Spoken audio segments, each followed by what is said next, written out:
Assalomu alaykum hurmatli do'stlar, aziz yurtdoshlar. Bizga yana Sho'kat akamiz jigar serroz 4-bosqich qaytmas jarayonida. Jigari juda og'ir ahvolda kelgan. Hozir mana bir kursni, ikkita kurs oldinki bir kurs oldisa? Bir kurs oldi. Bir kurs muolajadan kelgan, endi 100% tuzalmagan bo'lgan taqdirda ham, lekin necha foizga yaxshi bo'lganini bilasiz. O'zingizdan eshitaylik. Ancha yaxshi his qilaman. Necha foizda ayting?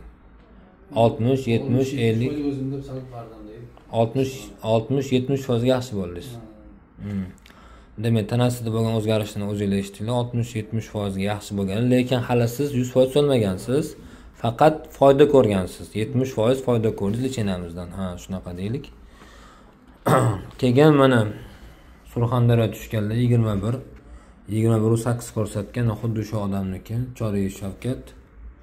Mana Choriyev Shavkat ko'rdinglar, bu meniki emas bu qog'oz. Mana bu 13.3 chiqqan, mana biz bir kursga lichena qildik. Bu odam menga qarindoshlik tarafi ham yo'q.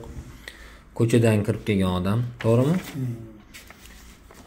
Mana 4-stepen.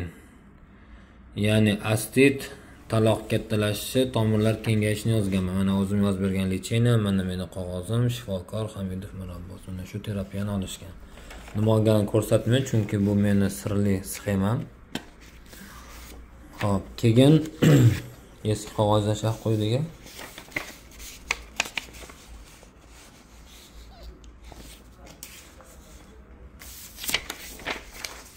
Mana bu MSKT xulosasi, multispiralniy kompyuter tomografiyani opisaniyasi. Ha, ko'rsatamiz hozir uni ham.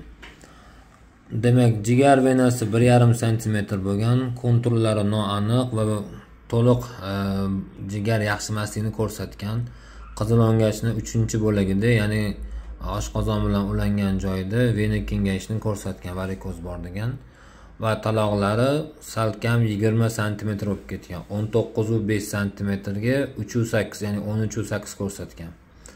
Va taloq venalari demak salkam 1,5 cm ko'rsatgan, mana ko'rayotgan bo'lsanglar turibdi. Biz har doim konkret analiz javoblari bilan do'yi postlarni qo'yib boramiz. Sizga ham misol uchun videoni uyushtirgan joyimiz yo'q, to'g'rimi? Yo'q. Katpolojini ko'rsatib turibdi mana. Endi mana opisaniyasida ham xuddi shunaqa narsani ko'rsatgan, mana qog'ozda ham. Endi bu Choriyev Shavkat. Mana endi taloqlari biri mana ko'ringlar 95 dan, ya'ni 19,5 cm dan 17 ga tushgan, 2,5 cm kichraygan. 1,5 cm bo'lib ketgan venasi 1,2 ga tushgan, aka normalni ortga qaytyapti. Keyin vena portis mana 15 bo'lib ketgan, darvoza venasi kengaygan, ya'ni bosim ko'paygan. Hozir bosim tushib mana 12 ga tushgan.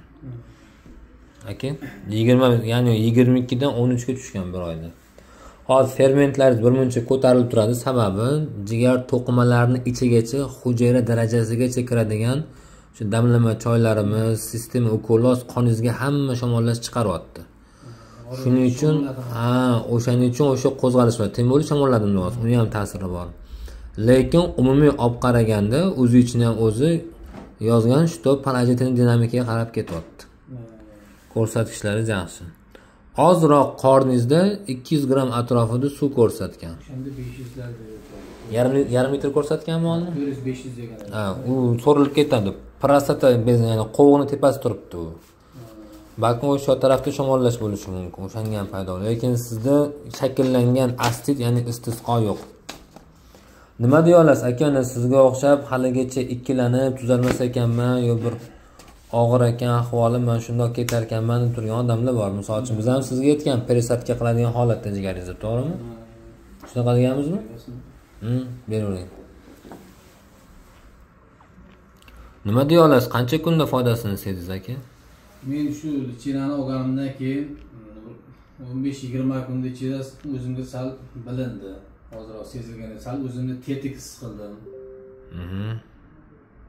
Ancha yaxshiman, Xudoga shukr. Parhez qilyapman. Muolajadan rozimisiz? Roziman. Sog' bo'ling.